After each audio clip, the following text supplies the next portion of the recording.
Tidak terasa kita sudah memasuki semester 2 di tahun 2026. Waktu sepertinya berjalan begitu cepat. Itulah dunia kita sekarang ini. Dengan berbagai kesibukan dan percepatan sistem, sehingga kita tidak merasa bahwa hari demi hari yang kita lewati itu seperti hari kemarin. Tapi pada hari ini saya akan membekali kita semua untuk memasuki semester yang kedua, ya, mulai bulan Juli sampai dengan bulan Desember nanti, kita akan melihat satu hal yang sangat penting di dalam kehidupan, bagaimana kita membangun diri kita untuk menjadi serupa dengan Kristus. Dan pada hari ini saya akan bicara tentang kehadiran Allah sebagai tujuan pembangunan rohani. Tahun ini kita terus belajar mengenai bagaimana kita membangun hidup kita, membangun diri, membangun komunitas, membangun keluarga yang kita kenal dengan rumah rohani, dan membangun diri sendiri. Puji Tuhan, saya ajak kita semua untuk melihat satu pembacaan yang pertama yang terambil di dalam Keluaran pasal 26 ayat yang Keluaran pasal 25 maksud saya, ayat yang ke-8.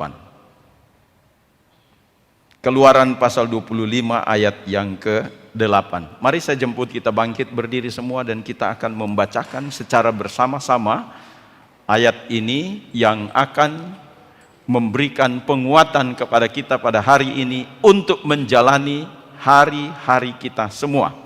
Keluaran pasal 25 ayat yang ke-8 dalam hitungan yang ketiga kita baca. 1, 2, 3. Dan mereka harus membuat tempat kudus bagiku, supaya aku akan diam di tengah-tengah mereka.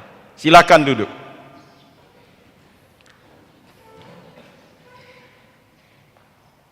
Bapak Ibu saudara-saudari sekalian, kita bersyukur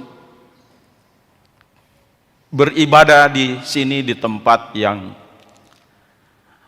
menurut saya ini sudah memenuhi syarat untuk kita ada di sini dengan berbagai macam sarana dan fasilitas dalam ibadah.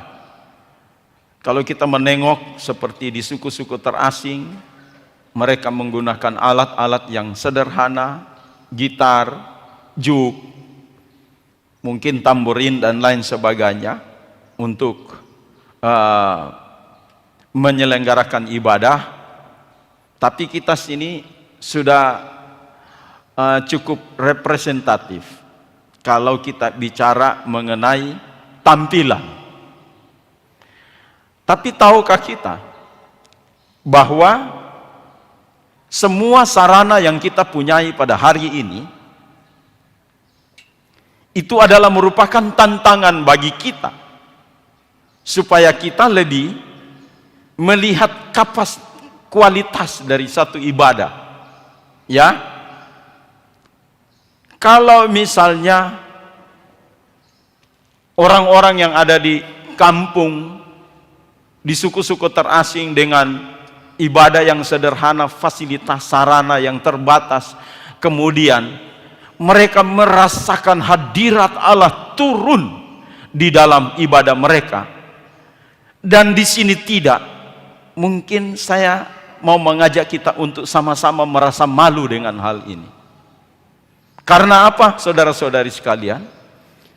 Kita sudah ditunjang dengan sarana yang memang cukup, ya, dengan pelayan-pelayan yang betul-betul kita latih, ya.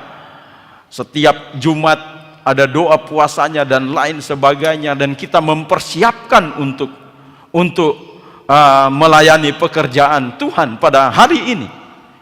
Sebenarnya untuk apa?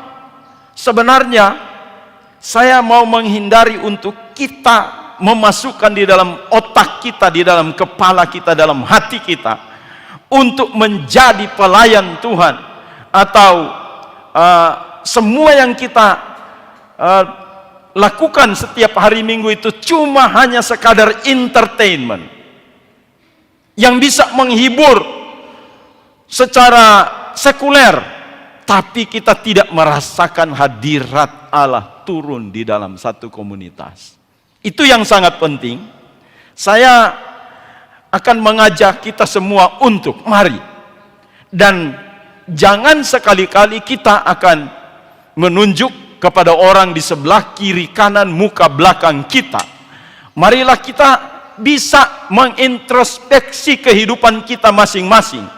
Ketika saudara dan saya duduk di sini, di tempat duduk di mana engkau duduk, disitulah tanggung jawabmu. Tanggung jawab kita bersama untuk menghadirkan, menarik hadirat Allah turun, kemudian memenuhi kehidupan kita, memenuhi hati kita. Dan itu seumpama api yang memanaskan juga nanti tetangga-tetangga di kursi kita, maksud saya. Sehingga kita merasakan hadirat Allah yang luar biasa.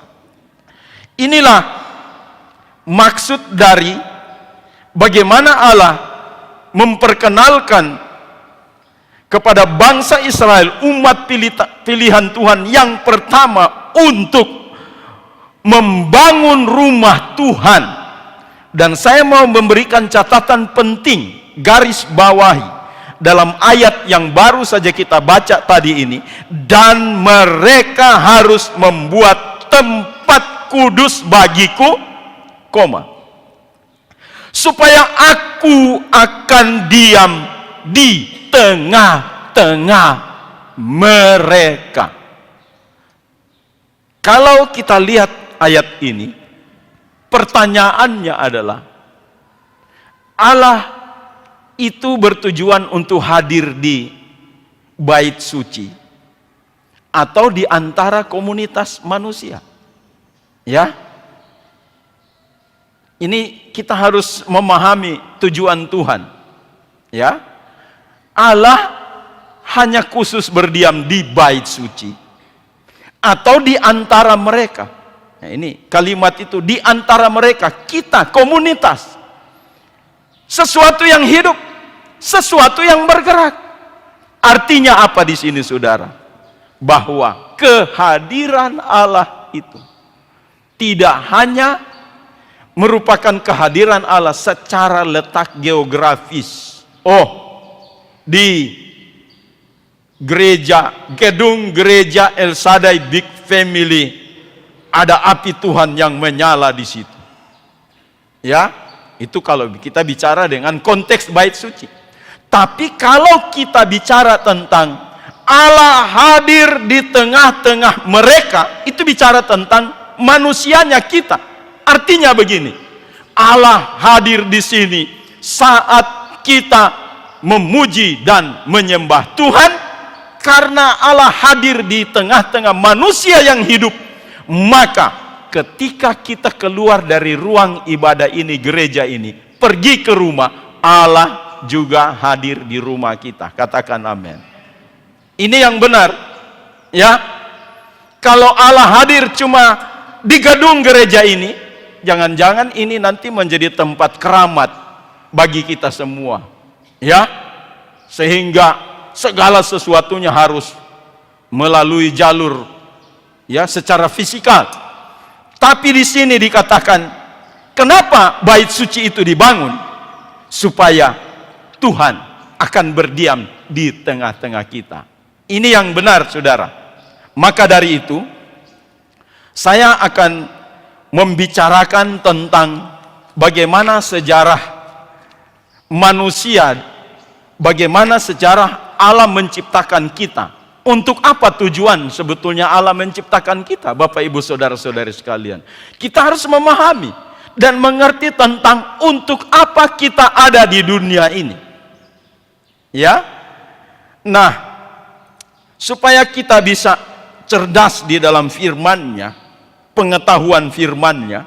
Saya ingin supaya kita mulai dari satu kitab yang paling awal, kitab Kejadian, bagaimana Allah menciptakan manusia dan untuk apa setelah itu dia menciptakannya. Saya minta ya multimedia untuk bisa menampilkan ayat Kejadian pasal 3 ayat yang ke-8. Kita akan melihat bersama-sama di situ tentang hal yang sangat penting ini. Ya. Setelah Allah menciptakan Adam dan Hawa dan ditempatkan di Taman Eden. Dengar baik. Ketika mereka mendengar bunyi langkah Tuhan Allah yang berjalan-jalan dalam taman itu pada waktu hari sejuk, bersembunyilah manusia dan istrinya itu terhadap Tuhan Allah di antara pohon-pohonan dalam taman. Saya minta ditahan ayat ini supaya kita bisa pelajari bersama-sama. Sebenarnya apa maksudnya, sehingga saya menyuruh untuk bisa kita pelajari dengan cerdas ayat ini, Bapak Ibu Saudara-saudari sekalian. Kita harus tahu bahwa Allah menciptakan manusia supaya dia ingin membangun relasi, membangun hubungan yang dekat dengan Tuhan. Dalam tanda kutip, saudara-saudari, saya kurang tahu ya bahasa hewan atau bahasa monyet, ular dan lain sebagainya. Ya, saya kurang tahu. Tapi setahu saya di dalam mempelajari firman Tuhan, ciptaan Tuhan yang paling selalu berkomunikatif itu manusia. Saya tidak pernah, ya mungkin ada satu penelitian khusus barangkali ya, bagaimana monyet itu berkomunitas, memuji, menyembah Tuhan, atau burung-burung ya dengan suaranya yang alamiah. Tapi karena kita belajar tentang manusia ciptaan Tuhan yang dikatakan di dalam Alkitab ciptaan yang paling mulia, dan menurut catatan Alkitab bahwa manusia itu diciptakan supaya ada relasi, hubungan yang dekat antara manusia dengan Tuhan. Itu yang saya tahu, saudara. Dan dibuktikan di dalam Kejadian pasal 3 ayat yang ke-8 tadi, di mana setelah manusia ditaruh di Taman Eden bukan dilepas begitu saja, tetapi kita melihat di sini, ya, rupanya Tuhan selalu melangkah turun dari sorga untuk ada di Taman Eden, dan kemudian dia membangun relasi, hubungan dengan Adam dan Hawa, terus berinteraksi dengan mereka. Tetapi saudara-saudari sekalian, Taman Eden pada waktu itu dihuni oleh manusia yang sudah tidak layak lagi berkomunikasi dengan Tuhan, dan itu dicatat di sini. Siapa yang merasakan sesuatu yang berbeda? Manusia. Nanti sebentar kita akan belajar di sini, Bapak Ibu saudara-saudari sekalian ya. Kita lihat kenapa mereka bersembunyi. Padahal Taman Eden itu kan, wah. Kalau saya membaca di dalam Kejadian pasal yang kedua, membaca ulang-ulang dan kemudian merenungkan Kejadian pasal 2 ini, saya bisa pastikan, saudara, bahwa tidak ada taman di dunia ini yang seindah Taman Eden. Ya, coba bapak-bapak, ibu-ibu yang suka traveling ke luar negeri dan pergi berwisata di mana, di Thailand, ya, di tempat-tempat yang paling indah sekalipun, saudara tidak akan pernah menemukan satu taman yang indah seperti Taman Eden. Nah, kalau kita bicara tempatnya tadi, letak geografisnya, maka kan semestinya itu satu tempat yang luar biasa. Ya, bagaimana ada satu komunikasi hubungan yang luar biasa dengan Tuhan. Makanya kalau orang-orang saat ini, orang-orang Kristen yang biasa mau misalnya doa puasa, mereka ambil tempat, ya, di tempat yang sunyi luar biasa, ya, hampir mendekatilah Taman Eden. Di sana mereka bisa berkomunikasi dengan Tuhan. Tapi kini Adam dan Hawa, walaupun sudah ada di taman yang paling indah, yang terindah yang pernah ada di dunia ini, kemudian mereka tidak merasakan apa-apa, cuma ketakutan yang terjadi di dalam kehidupan mereka. Karena ketakutan itu, maka taman yang sejuk, hari yang sejuk itu bukanlah merupakan hari yang sejuk bagi Adam dan Hawa. Ya, tetapi hari ketakutan, hari kegentaran, hari yang tidak lagi bisa menikmati hadirat Tuhan. Nah, kemudian mereka bersembunyi di antara pohon-pohon. Ingat, apalah gunanya gedung gereja yang mewah, dilengkapi dengan fasilitas yang luar biasa, ketika Tuhan Allah mau hadir di sini, ya, kemudian umat-umatnya merasakan ketakutan, ya, tidak ada damai sejahtera, sepertinya ada yang hilang di sini. Itu karena apa, saudara? Ini kita mau tuntaskan pada hari ini. Ternyata yang terjadi adalah Adam dan Hawa sudah melanggar perintah Tuhan. Dan dia sudah ada di dalam keberdosaan, dia jatuh ke dalam dosa, sehingga tempat yang sangat menarik, sejuk, ya, hari sejuk, hari yang mungkin kita bisa prediksi hari yang berbahagia, merupakan hari malapetaka. Kita berada di satu tempat yang indah, tapi tidak ada sukacita di sana. Dimanapun kita ada, tidak ada sukacita. Itulah tandanya bahwa Tuhan sudah tidak hadir di dalam kehidupan kita. Kalau saudara mau cari tahu, mau ukur, ya, bagaimana kehadiran Tuhan itu ada atau tidak di dalam hidup kita, sudah tidak ada damai sejahtera. Nah, kalau kita sudah mulai tidak ada damai sejahtera, harus berbalik, saudara, bertobat.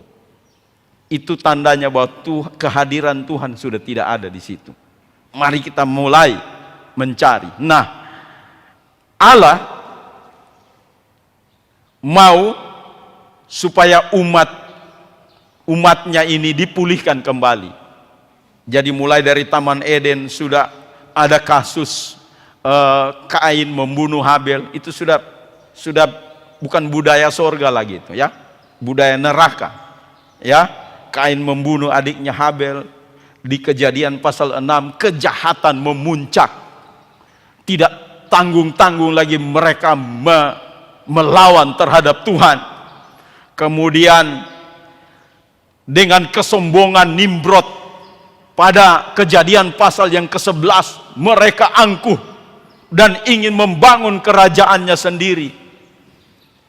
Maka dari itu Tuhan mulai memilih satu orang yang benar-benar sungguh-sungguh. Kiranya di tengah-tengah keluarga ini aku bisa masuk di dalam keluarga ini untuk menyatakan kehadiranku di situ. Abraham dipilih, kemudian Ishak, kemudian Yakub kemudian melahirkan 12 anak, ya, menghasilkan 12 anak yang disebut dengan bangsa Israel. Nah, di Keluaran pasal 25 ayat 8 tadilah yang kita baca, supaya Tuhan memerintahkan kepada Musa buat kemah. Kata kemah, ya, Mishkan, ya, dalam bahasa Ibrani, kemah itu adalah Satu tempat di mana supaya orang-orang Israel itu fokus di satu tempat itu, dan mereka ada di sana, mereka memuliakan Tuhan, memuji namanya, mengagungkan Tuhan berdasarkan peraturan-peraturan yang Tuhan sudah berikan kepada bangsa Israel. Kiranya dengan hal ini Allah mulai ada lagi di tengah-tengah umatnya. Nah, ketika itu terjadi, maka kita melihat bahwa kehadirannya mulai dirasakan oleh bangsa Israel. Tapi saudara, cuma satu bangsa yang hanya berjumlah sekian juta pada waktu itu. Bagaimana dengan bangsa-bangsa yang lain? Tetapi Allah terus memberikan janjinya kepada manusia, sehingga Tuhan tidak mau cuma satu bangsa saja, tetapi melalui satu bangsa ini dunia mengenal Tuhan yang sesungguhnya. Melalui satu bangsa, yaitu bangsa Israel. Kemudian ada nubuatan para nabi. Tuhan sudah persiapkan ini, nabi-nabi berbicara kepada umat supaya ada satu keturunan generasi yang akan menggenapi Kejadian pasal 3 ayat 15. Dari keturunan perempuan ini aku akan meremukkan kepala ular, dan kemudian terjadi keselamatan bagi seluruh umat manusia. Jadi dari rahim seorang perempuan, maka itu digenapi di dalam Injil Matius pasal yang pertama, di mana seorang perempuan.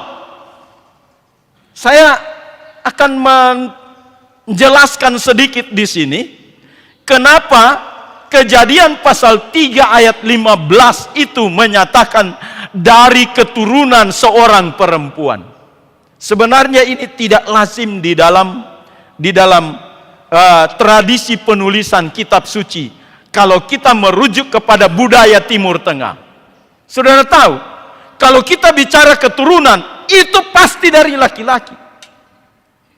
Tidak boleh ada dari perempuan. Coba kita lihat tradisi penulisan Alkitab, itu banyak sekali di dalam catatan-catatan Alkitab, perempuan itu tidak dicatat, saudara. Contoh yang paling praktis apa? Adakah anak-anak Adam dicatat yang perempuan, siapa nama-namanya? Sehingga ini menjadi polemik di dalam perdebatan yang panjang. Kalau begitu, Adam melahirkan Kain dan Habel. Nah, cuma dua laki-laki. Baru Kain, Habel sudah meninggal, ya sudah, urusan lain. Kain mau kawin dengan siapa? Mau dengan mamanya kah? Kemudian bisa melahirkan generasi yang selanjutnya. Ini karena tradisi Alkitab yang selalu memfokuskan laki-laki. Kalau kita bicara keturunan, maka perempuan walaupun ada lahir tidak dicatat di dalam tradisi ini, saudara-saudari sekalian. Jadi anak-anak Adam itu ada yang perempuan, tetapi dalam tradisi kitab suci, dalam tradisi Timur Tengah itu tidak dicatat. Sehingga ya cuma dikatakan saja Adam melahirkan anak laki-laki dan perempuan. Namanya perempuan siapa? Nah, itu tidak ditahu. Tidak usah lagi terlalu cari, mau repot-repot mau cari nama-nama itu. Itu tidak ada sangkut pautnya dengan keselamatan umat manusia. Ya, yang penting ada ini tradisi kitab suci melalui tradisi Timur Tengah. Tapi yang saya mau angkat di sini, kenapa Allah berkata dari keturunan perempuan ini? Ini yang jadi persoalan, saudara. Tidak cocok dengan tradisi kitab suci. Nah, nanti Matius pasal yang pertama Mungkin kalau saya tidak salah itu ayat yang keberapa ya, tentang Maria mengandung. Saya minta dulu ditampilkan ini supaya kita bisa cerdas memahami kitab suci kita. Jangan kita digoreng-goreng dengan orang yang di luar sana cuma beberapa bulan belajar, maka kita jadi kalah dengan ini ya. Nah, Matius pasal 1 ayat 8 kalau saya tidak salah. 18 ya. Coba dibuka ya. Matius pasal 1 ayat yang ke-18. Nah, kelahiran Yesus Kristus adalah seperti berikut. Pada waktu Maria ibunya bertunangan dengan Yusuf, ternyata ia mengandung dari Roh Kudus sebelum mereka hidup sebagai suami istri. Jadi, betul dia keturunan dari perempuan, karena Maria tidak pernah disentuh oleh laki-laki. Dan bibitnya itu dari sorga, dari Roh Kudus yang ditaruh di dalam kandungan Maria. Maka dari itu Yesus Kristus lahir, dikatakan dalam catatan kitab suci, Yesus lahir dari kandungan seorang perawan, Maria. Jadi ini menggenapi tentang Kejadian pasal 3 ayat 15 yang mengatakan bahwa dari keturunan perempuan inilah yang akan meremukkan kepala ular. Dan ini sudah merupakan perwakilan bahwa yang bisa menebus manusia adalah seorang yang tanpa cacat dan dosa. Kalau Maria disentuh laki-laki dan mengandung, kemudian melahirkan yang namanya Yesus, dia tidak memenuhi syarat untuk tebus manusia di Golgota, karena keturunan Adamnya ini semuanya sudah berdosa. Tidak bisa. Hanya orang yang suci yang bisa mampu menebus orang yang tidak suci. Kalau orang tidak suci menebus orang yang tidak suci, jeruk makan jeruk. Tidak bisa, tidak memenuhi kriteria. Maka inilah yang saya mau jelaskan pada hari ini, sehubungan dengan apa yang dimaksudkan dengan kehadiran Allah di dalam kehidupan kita manusia. Maka dari itu, Yesus menjadi sama dengan manusia melalui kelahiran dari seorang perawan Maria. Dia datang ke dunia dari benih inilah yang memenuhi syarat.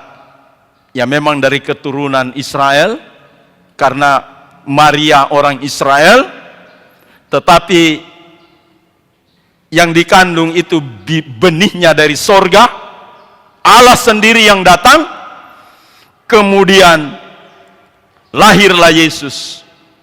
Dan kalau kita melihat di dalam Yohanes pasal 1 ayat yang ke-14, ya, dan firman itu telah menjadi manusia dan diam di antara mereka, ya, dan diam di antara mereka. Diam di antara mereka itu digunakan kata eskenosen atau skene atau berkemah di dalam terjemahan bahasa Indonesia. Nah, kita lihat lagi merujuk kepada Keluaran pasal 25 ayat yang ke-8. Dia berkemah. Artinya Allah sendiri yang datang membangun kemah, membangun kehadirannya, kekudusannya di dunia ini. Dan di situ dikatakan, ya, Yohanes 3 ayat 16 berkata, barang siapa yang percaya kepadanya tidak binasa, melainkan beroleh hidup yang kekal. Jadi karena begitu besar kasih Allah akan dunia ini, jadi terjadi keselamatan kehadirannya di dunia ini, tapi melalui bangsa Israel. Ini prosedur keselamatan yang Tuhan berikan. Nah, keselamatan itu juga menyangkut bagaimana Allah hadir di dalam kehidupan manusia. Tapi saudara-saudara sekalian, secara mengejutkan, ini luar biasa. Seorang rabi yang bertobat, Dia lulusan sekolah kerabian. Namanya Saulus dalam bahasa Ibrani dan Paulus dalam bahasa Yunani. Dia adalah seorang rabi yang kemudian bertobat. Rabi Saulus inilah yang kemudian mengungkapkan melalui inspirasi dari Roh Kudus untuk menulis suratnya yang kita bisa lihat itu di dalam 1 Korintus pasal 3 ayat yang ke-16. Ternyata kemah yang dicatat dalam Keluaran 25 ayat 8 tadi, menurut Rasul Paulus, kemah itu adalah kemah yang memang sudah dibangun oleh Yesus Kristus. Di dalam 1 Korintus pasal 3 ayat 16, ya, dalam kemah itu dikatakan demikian. 1 Korintus pasal 3 ayat yang ke-16. Ini catatan misteri dari seorang rasul. Luar biasa ya. Dia mendapatkan inspirasi dari Tuhan. 1 Korintus pasal 3 ayat yang ke-16. Ya, tidak tahukah kamu bahwa kamu adalah bait Allah dan bahwa Roh Allah diam di dalam kamu? Katakan amin. Jadi melalui Yesus Kristus, Ia membangun kembali bait suci yang sesungguhnya. Makanya Yesus pernah bilang, rombak bait suci ini, dalam tempo 3 hari aku akan membangunkannya kembali. Salib telah membangun kemah suci yang sesungguhnya. Dan kemah suci itu adalah 1 Korintus pasal 3 ayat yang ke-16. Jadi kita ini adalah bait suci Allah. Inilah penggenapan dari Keluaran 25 ayat 8 yang saya sebut tadi. Ya, saya bacakan lagi. Dan mereka harus membuat tempat kudus bagiku, supaya aku akan diam di tengah-tengah apa? Mereka. Jadi Allah mau diam bukan secara fisiknya bait suci, tetapi di tengah-tengah mereka. Siapa mereka itu? Maka Rasul Paulus berkata, tidak tahukah kamu bahwa kamu adalah bait suci? Saudara-saudara sekalian, dan Roh Kudus tinggal di dalam kamu. 1 Korintus pasal 6 ayat yang ke-19 ditegaskan lagi di situ, saudara-saudara. Ya, 1 Korintus pasal yang ke-6 ayat yang ke-19. Atau tidak tahukah kamu bahwa tubuhmu adalah bait Roh Kudus? Ini tubuh bait Roh Kudus yang diam di dalam kamu. Selanjutnya, Roh Kudus yang kamu peroleh dari Allah, dan bahwa kamu bukan milik kamu sendiri. Jadi kita ini bait Roh Kudus, ya, di mana Roh Allah kehadirannya ada di dalam kita semua. Maka mengertilah kita pada hari ini. Kenapa tema ini diangkat pada tahun ini? Kita mau menjadi bait suci, membangun bait suci, membangun kehidupan kita, diri kita yang utuh, supaya benar-benar kehidupan ini memenuhi syarat untuk Allah hadir di dalam kehidupan kita semua. Katakan amin. Maka saya akan mengakhiri dengan satu ilustrasi pada hari ini. Saya tidak mau kasih contoh jemaat, ya. Pendeta, supaya saya sendiri yang akan tersinggung nanti kalau misalnya ada kejadian seperti itu, ya. Pendeta sibuk melayani di gereja, dia bisa bagaimana berkhotbah, kemudian, ya, orang-orang bisa merasakan hadirat Allah semua. Wow, luar biasa. Ini pendeta, ya. Tapi satu saat ada satu peristiwa yang sangat menyedihkan. Istri dan anak-anaknya mulai membuat demonstrasi. Mereka bawa tempat tidurnya, bawa di gereja supaya istri dan anak-anaknya tidur di gereja. Kenapa? Mereka ingin merasakan kehadiran Allah, yang bagaimana pendeta ini bisa memimpin ibadah dan hadirat Allah luar biasa di situ. Mereka rasakan.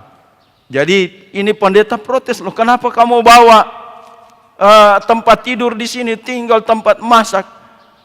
Ya, Papa, lebih baik kami tinggal di sini karena cuma di gereja ini kami rasa hadirat Tuhan. Kalau di rumah Papa serupa singa. Jadi kita mau merasakan ini kehadiran, kehangatan yang luar biasa di gereja ini. Jadi tinggal di sini tuh orang.